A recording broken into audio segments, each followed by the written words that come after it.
Bonjour à tous et direction l'hippodrome de Paris-Longchamp ce samedi avec un magnifique quintet dans le prix du Cadran. Ce groupe 1 s'annonce vraiment magnifique. Il est réservé aux stayers âgés de 4 ans et plus et sur la distance de 4000 mètres. C'est donc une longue traversée que vont devoir faire ces super pur sang. Ils sont majoritairement britanniques au départ de cette épreuve, donc la victoire devrait se jouer entre eux, mais attention à nos petits Français, il ne faut pas les négliger.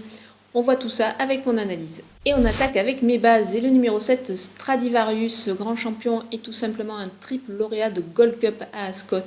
Il a donc bien évidemment les 4000 mètres dans les jambes, même s'il dispute pour la première fois ce prix du Cadran. Il connaît parfaitement la piste de Longchamp. L'an passé, il se classait à la 7e place du prix de l'Arc de Triomphe.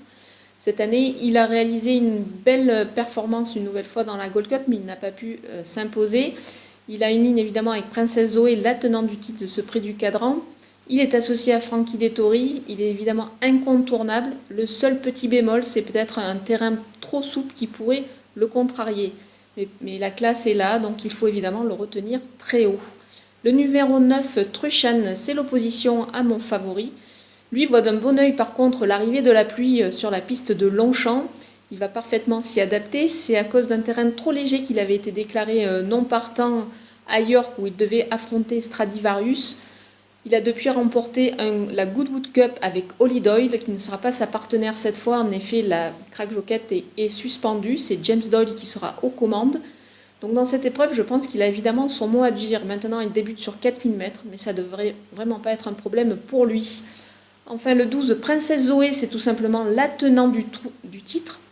Elle trouve un lot un petit peu plus relevé que la saison passée, en effet avec Stradivarius et Truchan notamment. Mais c'est encore une sérieuse prétendante à la victoire. Elle est capable de défendre son titre ardemment. Elle a réussi une très belle valeur dans la Gold Cup en se classant à la 2e place. Elle devançait notamment ce jour-là Stradivarius. Donc évidemment, dans ce lot, elle a une très belle chance. Et on poursuit avec les opposants et le 10, Call the Wind, qui a une sacrée expérience dans ce genre de rencontres sur les longues distances. 2e et 3e des 2 dernières éditions de ce prix du Cadran. Il a bien préparé cette course en prenant une belle 3e place du prix Gladiateur derrière Bubble Smart et Karlstadt qu'il retrouve au départ de cette épreuve. À l'image de ces éléments, il s'annonce redoutable, mais surtout pour les places. Et pourquoi pas mieux, attention, il est associé à Magic Olivier Pellier dans cette épreuve. Le 6, Casino, c'est un lauréat de groupe 2. Il arrive gonflé à bord pour cette épreuve sur une distance de 4000 mètres qu'il va découvrir, mais il doit tenir. Son entourage effectue le déplacement depuis le sud-est avec des ambitions. C'est une des très belles chances françaises au départ de cette épreuve. Le 11, Memphis, elle reste sur une victoire en Allemagne où elle a devancé un cheval qui avait auparavant terminé 2e de Stradivarius. Donc à mon avis, c'est une très belle ligne à surveiller. Il faut voir si elle va tenir les 4000 mètres, mais je pense que si son entourage l'aligne au départ de ce prix du Cadran, c'est qu'elle a la distance dans les jambes. Donc attention à elle, c'est une cote, ça pourrait avoir une belle cote, je pense, dans ce lot. Enfin, le 2, Emperor of the Sun, c'est l'entraînement de Donasha O'Brien. À 3 ans, il avait lutté avec Princesse Zoé, donc c'est une très belle ligne avant le coup.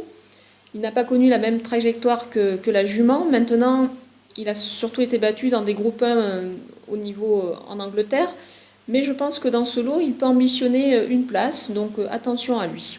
Attention, mon coup de poker, c'est le numéro 13, Bubble Smart. Cette fille d'Antello a franchi les marches à pas de géant depuis les handicaps. Elle a gagné son groupe notamment. C'est la révélation chez les stayers. Elle est d'ailleurs plébiscitée par les bookmakers anglais qui la placent en opposition face aux favoris britanniques. Donc elle ne cesse de surprendre, associée à Gérald Mossé qui est toujours là lors des grands événements.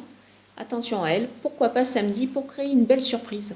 Et du côté des outsiders, on retient le numéro 4, Karlstadt. Il a su gravir les échelons depuis les gros handicaps jusqu'au niveau des groupes. Maintenant, c'est peut-être un petit peu un cran au-dessous par rapport aux chevaux en vue de cette épreuve.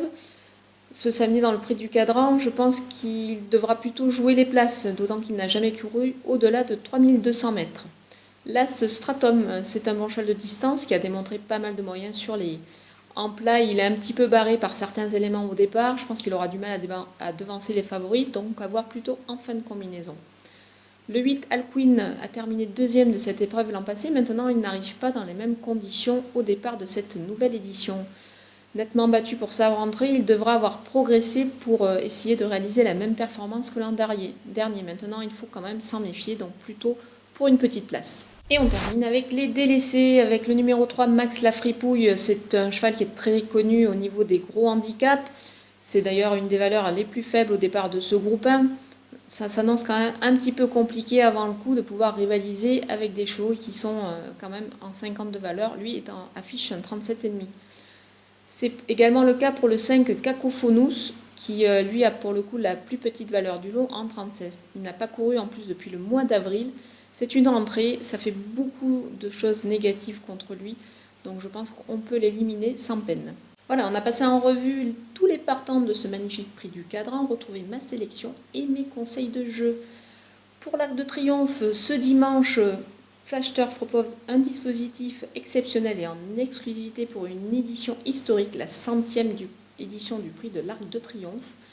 Vous retrouverez donc Philippe Thévenon avec une analyse de ce magnifique quintet flash dans le prix de l'Arc de Triomphe, où ils seront 15 au départ. Mais il vous proposera également des vidéos pour les tickets flash pour les 8 autres courses du programme avec un pronostic et un conseil de jeu. Suivez donc Flash Turf pour la magnifique réunion de ce dimanche à Paris-Longchamp.